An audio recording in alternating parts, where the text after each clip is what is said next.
اوكي محمد؟ Yeah. الحمد لله والصلاة والسلام على رسول الله واشهد ان لا اله الا الله وحده لا شريك له واشهد ان محمدا عبده ورسوله.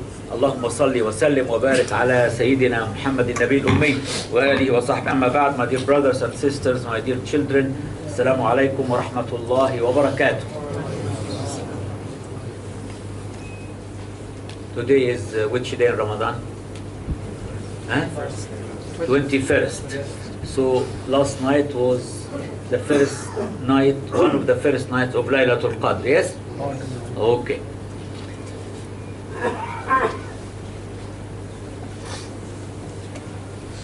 I'm starting today with just to talk about the manners of fast, or the etiquettes of fast. When we fast, we have certain etiquettes to follow, or manners to follow. And the first one is the pre-dawn meal. It's known as a sahur.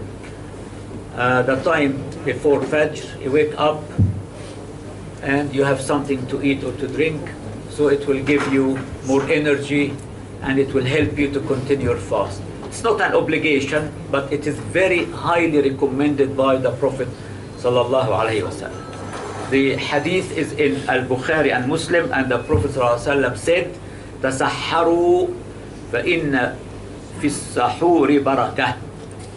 Take your pre-dawn meal because there is blessing in it.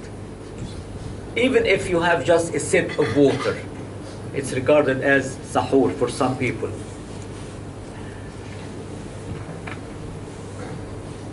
Again, another hadith here where the Prophet ﷺ is saying, عليكم بهذا السحور فإنه الغذاء المبارك. رواه النسائي بسند جيد. Again, try to have your pre-dawn meal as sahur because it is known as a blessed meal. There is also a hadith in Ahmad which I really love to reflect on it while I'm having my sahur. You know, there is a verse in the Quran where Allah subhanahu wa ta'ala says, هو الذي يصلي عليكم وملائكته ليخرجكم من الظلمات إلى النور. It is He subhanahu wa ta'ala, He and His angel, they send their blessings on you, all of us, to get you out from the depths of darkness into light. And there is another verse which commands us to do the same for the Prophet عليه الصلاة والسلام. إن الله وملائكته يصلون على النبي يا أيها الذين آمنوا صلوا عليه وسلموا تسليما. Oh, you believe, do the same. صلوا عليه وسلموا تسليما. But I never thought, before reading this hadith, that the person who is sitting, physically sitting, having his sahur, Allah and His angels at this moment as well, they send their blessings on him. The Prophet ﷺ said, "As-sahuru barakah." A pre-dawn meal is a blessing thing, is a blessed thing. فَلَا تَدَعُوا. Do not leave it. وَلَوْ أَنْ يَجْرَعْ أَحَدُكُمْ جَرْعَةَ مَاءٍ. Even if you will just have a sip of water. فَإِنَّ اللَّهَ وَمَلَائِكَتَهُ يُصَلُّونَ عَلَى الْمُتَسَحِّرِينَ. Because Allah and His angels are sending their blessings on those who are having their sahur. So beautiful. Another etiquette or manner that you have to be quick or hasten in breaking the fast. If this is the time for breaking the fast, break your fast. Don't wait. However, the verse in the Quran says, وَأَتِمُّ الصِّيَامَ إِلَى اللَّيْلِ. Complete the fast until the layl. Our brothers and sisters, the Shia, they take al-layl as when you can see the first star in the sky, or when it's getting dark. So some of them would break the fast after they pray, not at the beginning of the Maghrib, but after they have prayed the Maghrib already. There is no reason to differ or to dispute or to argue with anybody. This is the way they do it. There is nothing wrong in what they do, and there is nothing wrong in what we do. Just as simple as that. The Prophet ﷺ said, people will always be with the good as long as they hasten their iftar. Rawah al-Bukhari wa Muslim. What to have to break your fast on is irrelevant, absolutely irrelevant. Whatever you want to break your fast with, you have the right to do that. At the time of the Prophet ﷺ, the main diet in Medina was dates. They had dates, they had fresh dates, they had dried dates, whatever the season was. So they used to break their fast on dates, whether fresh dates or ripe dates or dried dates, it doesn't matter. If you want to break your fast on a Kit Kat or a Bounty, it doesn't make any difference. Sip of water, it doesn't make any difference. So there is no compulsory food or something you have to break your fast with. Another etiquette here which a lot of us unfortunately lack, and I'm so grateful to Al-Bukhari and Muslim that they actually reported this hadith, because some of us unfortunately we lack the courtesy. We are not very courteous, we are not so polite when it comes to what I'm going to mention now. Suppose you have been invited to a friend's house to have iftar. You have your own way of doing it at home. You break your fast on a date, and then you get up, you pray Maghrib, and you go back after Maghrib to have your iftar, and after that you can pray your Isha and Taraweeh and so on. You came to a house where the people already put the iftar on the table, the food was ready there, and you've been invited to break your fast there. So you have no right to say to the host, excuse me, according to my tradition or according to my custom or my norm, I will break the fast and then pray Maghrib and then come back to it. No, you have no right to say that. Very rude and very, it shows no courtesy, no courtesy. And this hadith, the Prophet ﷺ says, if the meal is there, if it is ready, then eat, and don't rush. Take your time and pray after you finish your meal. In Arabic it sounds like that. إذا قدم العشاء فابدأوا به قبل صلاة المغرب ولا تعجلوا عن عشائكم. If the food is already presented, eat before the sunset prayer, and do not eat your meals in haste. Because some people start to eat very, very quickly because they want to pray Maghrib. No, you don't have to do this at all. It's also recommended that while you are breaking your fast, you invoke Allah subhanahu wa ta'ala. You say a dua, you say a prayer, a supplication. Because the Prophet ﷺ says, إِنَّ لِلصَّائِمِ عِنْدَ فِطْرِهِ دَعْوَةً مَا تُرَدْ.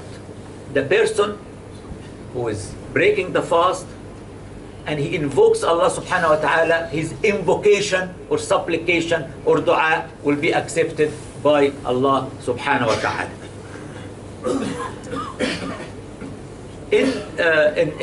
Within the verses of As-Sawm in Surah Al-Baqarah chapter 2, there is a verse in the middle, verse 186, and Allah subhanahu wa ta'ala says, وَإِذَا سَأَلَكَ عِبَادِي عَنِّي فَإِنِّي قَرِيبٌ.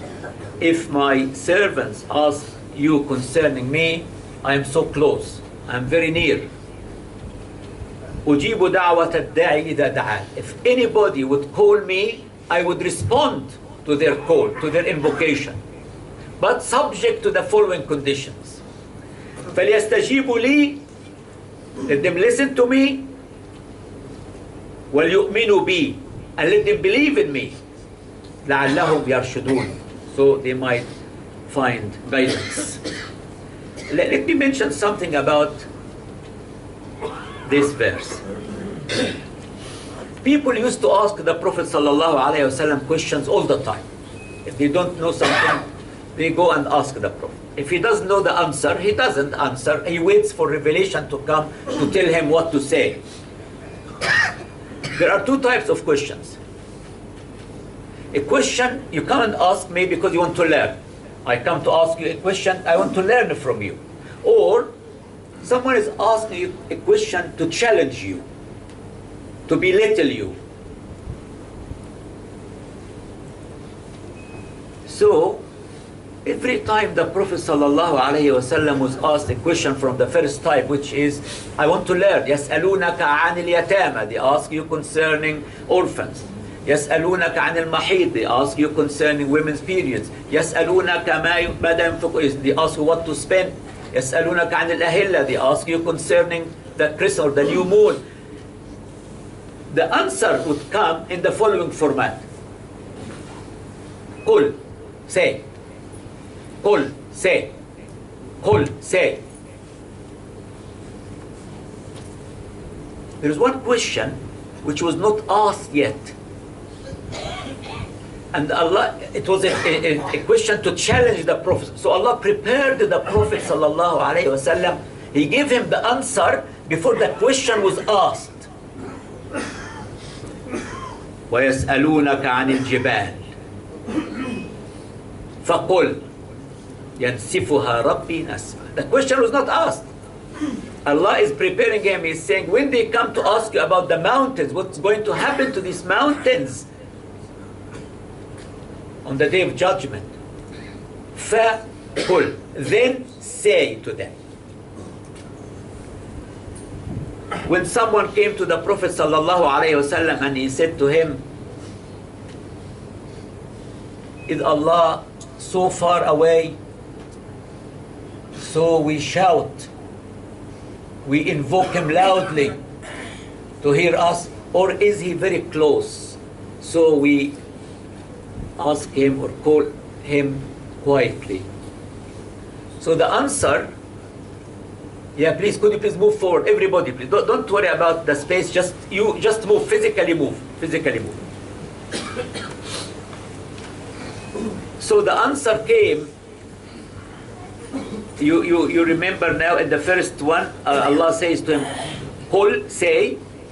Second one, fa, qul. There's letter fa. And here Allah did not say to him, alayhi salatu wasalam, say I am close, say I am near. No, Allah answered the question. Allah himself answered the question. وَإِذَا سَأَلَكَ عِبَادِي عَنِّي. When my servants ask you concerning me, فَإِنِّي قَرِيب. I am very close. I am very near. So Allah answered that question. He didn't ask Muhammad he didn't say to him, قُل فَإِنِّي قَرِيب. Or فَقُل إِنِّي. No. Allah answered that question. فإني قريب أجيب دعوة الداعي إذا دعان. I will respond to everyone who calls me. أما يجيب المضطر إذا دعاه ويكشف السوء. Even if you are not a believer and you are going through a disaster and you turn to Allah and call him, he will respond to you. أما يجيب المضطر إذا دعاه. Someone in you might have we have all seen the burning inferno in Kensington. May Allah subhanahu wa ta'ala reward and forgive and give, I would say, patience and perseverance to those who survived and those who are still looking for relatives. May Allah subhanahu wa ta'ala help them and be with them. If someone calls Allah, even if he didn't, and then in the hadith it says, he realized I'm the only one who can help, so he turned it to me to help. How can I let him down?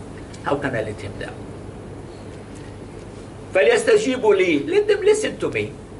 Let them believe in me.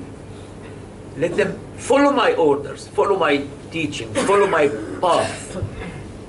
لَعَلَّهُمْ يَرْشُدُونَ. They might get guided. Another etiquette while we are fasting, we don't only fast from food and drink and fulfillment of any sexual desire. We also try during the fast to control our faculties, our senses, our minds. We should control our tongue. No gossip, no backbiting, no lying, no shouting, no rudeness. Can you imagine all this? You don't want to lose your fast. No spying, no evil thoughts. Inna ba'd al-dhanni is, even when we think of something in our heads, it is a sin. So we are trying to purify ourselves fully during the fast. So the Prophet sallallahu alaihi wasallam, ليس الصيام من الأكل والشرب. Fasting is not just from food and drink. إنما الصيام من اللغو والرفث. And fasting is from any foul language or vain speech. فإن سابك أحد أو جهل عليك, if someone reviles you or someone belittles you or someone insults you or someone shouts at you, just say, remind yourself, I am fasting, and don't respond to him. There is another hadith actually reported by the group Except Muslim. The Prophet ﷺ said, who will not leave false speech and telling lies and acting upon it, Allah is not interested in him giving up his food or his drink. What's the point? We have to be practical. And look at hypocrisy. A very thin hair between faith and hypocrisy. Very thin. If you are fasting and you are doing every evil, what's the point? What is the point? What's the relevance? In another hadith, which is hadith sahih, رواه ابن ماجه والحاكم والنسائي, perhaps a fasting person will get nothing from his fast save hunger, and perhaps the one who stands to pray at night will get nothing from his standing except sleeplessness. Yes, the conduct. Our religion is a religion of conduct, of behavior, of amal, of deeds. إن الله لا ينظر إلى صوركم ولا إلى أموالكم. Allah doesn't look at your faces, at your images, at what you are wearing, what you have in your head, what you have in your face. Allah doesn't look at this. And He doesn't look at your bank accounts. He doesn't care how much you have. ولكن ينظر. What does He look at? What is the rest of the hadith? This hadith in Bukhari and Muslim. Intention. Your good deeds. Your good deeds. He looks at what? Intention. Intention and your hearts. When we talk about intention, we're talking about the heart. He looks at your hearts and your deeds. Unfortunately, some of us may have very evil feelings inside his heart. And when we talk about purifying the heart, we need to use the fast to help us to purify our hearts and our thoughts. Maybe you are sitting next to someone you hate. You don't want to talk to. You don't want to. And I'm talking about immediate families. I'm talking about a father and children. I'm talking about husband and wife. We need to purify our heart and remove all the hate and the jealousy and the evil from our heart. This is the whole idea of the fast. لَعَلَّكُمْ تَتَّقُونَ. So you might become righteous. You might be able to control your evil thoughts. Because if you don't benefit out of the fast in this way, you did not benefit out of it. إِنَّ اللَّهَ لَا يَنظُرُ إِلَى صُوَرِكُمْ وَلَا إِلَى أَمْوَالِكُمْ. Allah doesn't look at your images or faces or what you wear. He looks, and He does look at your, He looks at your deeds and your hearts. Very important. Why don't we do this every evening before we go to bed? Ask yourself, did I do anything bad today? Don't worry about whether you have done something good or not. Let's talk about the bad things we are doing. Did I do anything bad? Did I treat my parents nicely? Did I call my brother, the one I did not speak to for the last 12 years? Am I going to give back the money I took from my family unlawfully when I took the money, the inheritance to myself, and I deprived my brothers and sisters and my mother from her share? Am I going to give back the money? The orphan I have been looking after, how much did I devour from his property? The wife I've married and I promised her father that I will treat her like a princess. I'm treating her like a slave, like a servant, not giving her any of her rights. Am I going to give her some of her rights? Think, reflect. We are going to die. Someone came all the way from Syria as a refugee. He ran away from the war. The first victim. His first name is Muhammad. First victim to be named. He ran away from the war in Syria to be burned down in a block of flats in London. We don't know what's coming around the corner, my dear brothers and sisters. If we do not repent in this month, when will you repent? Family ties, silatul rahim, your relationship with your mother, with your father, brothers and sisters, uncles and aunts. Are we still fighting with each other? Are we so jealous of each other? Are we still ignoring each other? We see each other in a function. We turn away from each other. We don't talk. What religion is this? And Allah says, لِتَعَارَفُوا, to get to know each other. I created you from a single pair of a male and female and made you nations and tribes to get to know each other. لِتَعَارَفُوا. Please, try to make peace before the end of the month. Already 3 weeks gone. Khalas, alhamdulillah. Try to make peace. If we don't have peace within our families, there will be no peace in the world. Right. Can I have oral hygiene while I'm fasting? It's an etiquette actually. It's not a question of can I or can't I. It is an etiquette. Prophet ﷺ would do this all the time. Can I use my toothbrush and toothpaste? Yes, you can. It has a taste, flavor. Yes, it can have a flavor. You're not swallowing it to give you nutrition. To be generous and study the Quran during the month of Ramadan is again one of the etiquettes or one of the manners of the month which we have to stick to. It doesn't matter how much Quran you read. What matters is how much Quran did you understand and how much Quran you are going to apply. When you pick up few verses from this chapter or that chapter which is talking about manners and conduct and yes, study them. You may have to study them for the whole month, only 10 verses. Study them for the whole month. Understand them and apply them. It is not a matter of I finished the Mus'haf and you don't understand a word of what you are reading. This is irrelevant. The Quran is meant to be studied, to be understood, and to be applied and to be implemented in our daily lives. So we need to make an extra effort. The Quran, as we all know, or the revelation of the Quran started in the month of Ramadan, in one of the last 10 odd nights in the month of Ramadan. We must make an effort to sit down, ideally with our families, ideally with our children, to sit around the table and put the mobiles away, please. Nobody's looking at them. And we pick up story from the Quran. Let's do it once a week. I'm not asking you for more than that. Once a week, you are going to sit down with your family, all of you, boys and girls, parents, mothers and fathers, we are going to sit together. We are going to pick up the story of Moses, and we are going to start to read it from the Quran. Only few verses, half an hour every week. I'm not asking for more than that. Make a habit of studying the Quran, please, and understanding it and applying it.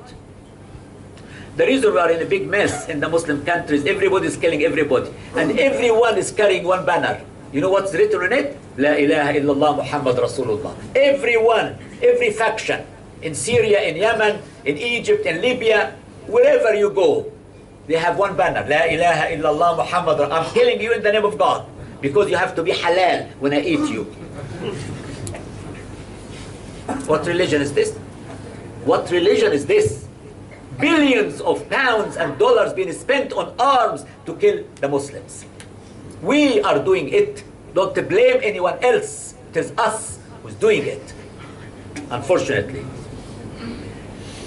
So, Prophet ﷺ, he used to be more generous than a fast wind, and he used to be more generous in the month of Ramadan.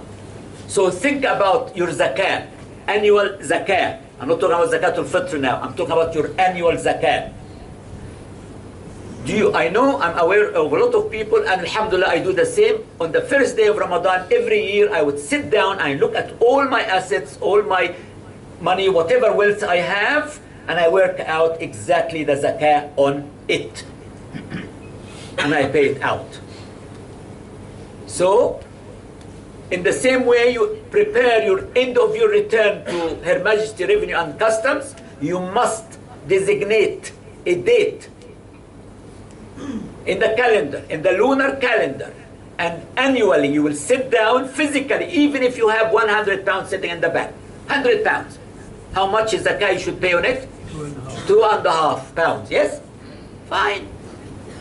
Thank you very much indeed. Very simple. If you have properties which are generating income, there's another formula. If you have camels, if you have gold in your shop, if you have, you have to sit down and work it out properly and pay it to the poor and the needy. And start with your family. Start with your family, please. Not the ones I'm responsible for. I'm responsible for my wife and my children and my parents. I'm not responsible for my brothers or sisters. Therefore, I can pay them out of my zakah money. I can give it to my brother. Yes, I can give it to my sister. But I cannot give my parents from my zakah money because they are my responsibility. I can't give my wife or my children. Please, work out your zakah and pay it out, please. We don't know when we are going to die. You don't know what's coming around the corner there. Believe me. Another etiquette that striving to perform as many acts of worship as possible during the last 10 days of Ramadan.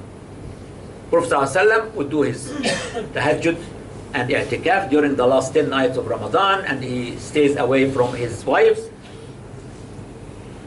And according to the hadith in Muslim, كان يجتهد في العشر الأواخر ما لم يجتهد في غيره. He used to strive to do acts of worship in the last 10 nights more than other time. Right, I'm going to stop here, but before I stop here, I have very good news for you. My wife is not pregnant, no, don't worry. Very good news. Allah al-Azim, subhanallah. Do you remember, no, don't switch it off now, no. Sit down, no. Do you remember, before Ramadan started, I was talking about sighting of the moon. Should we rely on the mathematical formula? Should we rely on the calculation which shows you this is the beginning of the month, this is the end of the month? Or should we really rely on seeing, physically seeing the moon with the naked eye? Do you remember? Last Saturday, I attended a conference on God and the cosmos. God and the cosmos. And the conference was held in a Catholic church near Newbury.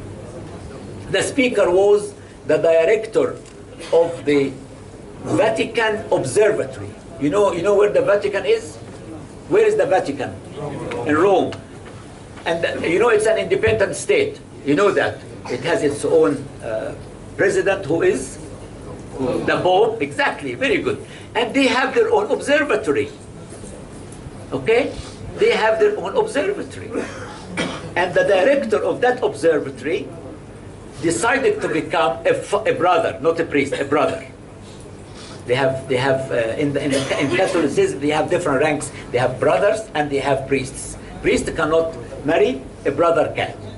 So his name was, I can't remember his surname. His surname is very interesting. His first name is Guy Consolmagno.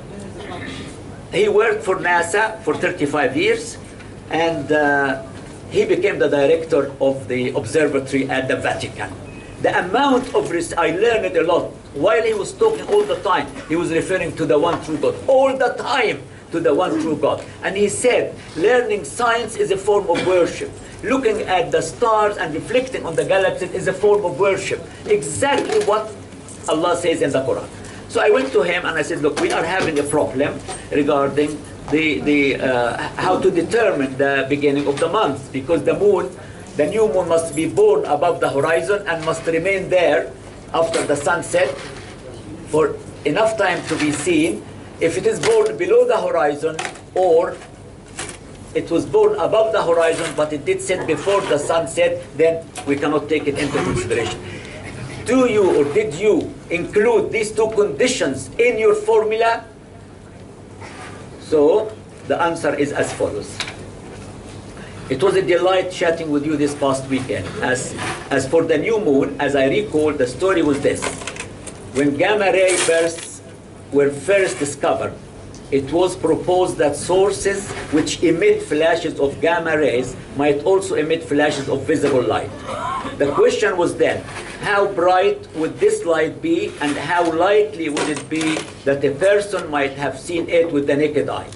Several people attempted to develop mathematical models for whether or not stars of a certain brightness might be visible to ordinary people or extremely sensitive people. In researching the sensitivity of the human eye to faint things in the sky, one of the researchers realized that there is a great history of people watching for the new moon for calendaric purposes, and so he proposed to test the new models against what people could actually see. The results were very useful for calibrating the ability of the eye to see optical counterparts to supernova flashes. In no way was any of this work meant to substitute or replace the observing of the new moon for the purpose of setting religious calendars. Rather, it was just the opposite. The success of people in marking when the new moon was visible was used to constrain and correct the scientific models that people had made about the visibility of such events. Here is a link to the various scientific studies, and here is a link to the particular work I was thinking about. And I said to him, Prophet Muhammad ﷺ said, if you can, on the 29th, in the evening, which tomorrow would be the 30th or the first of the new month, if you cannot see it, if you can't see the new moon because of clouds or smoke or lights, you complete the month's 30 days. He said he was a wise man. That's what he said. So, yes, we still have to rely on physically sighting the new moon. Brother Ibrahim. Sure. No. Okay. Can I add, please, gentlemen, if you can stand up and make sure there's so many of our brothers waiting outside, and fill the gap as if you're going to pray, so we get as many as possible in. Just like there's a space here, but the exercise is to fill the space in front of you and get more in. Just like sorry for the inconvenience. Yes. Omar, can you switch off the camera? Please.